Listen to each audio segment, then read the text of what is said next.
নিস্তব্ধ রজনী রাতে নিশ্ছিদ্র আধার শুয়ে আছেন জাতির পিতা হজরত ইব্রাহিম আলাইহিসসালাম।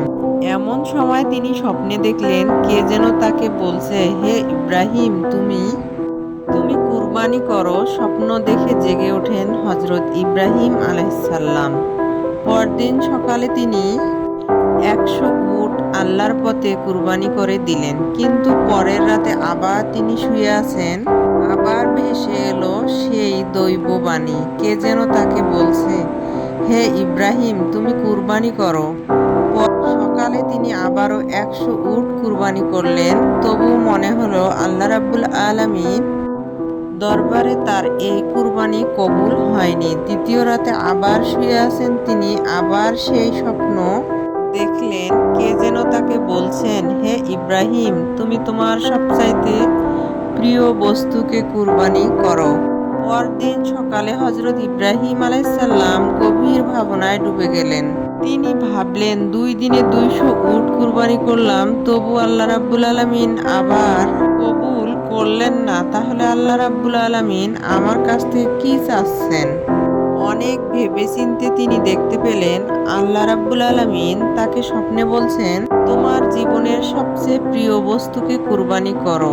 আর তার জীবনের সবচেয়ে প্রিয় বস্তু ছিল তার সন্তান হজরত ইসমাইল আলাইহিসসালাম। হজরত ইব্রাহিম আলাইহিসসালামের বয়স যখন 86 বছর, তখন তার ঘরে জন্ম নেন হজরত ইসমাইল আলাইহিসসালাম।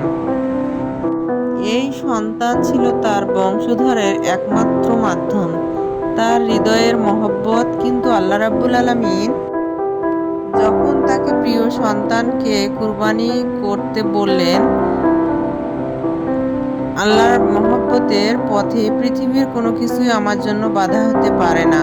তার একমাত্র পুত্র ইসমাইলকে ডেকে বললেন, হে বৎস, তুমি গোসল করো, সুন্দর পোশাক পরো, প্রস্তুত হয়ে যাও।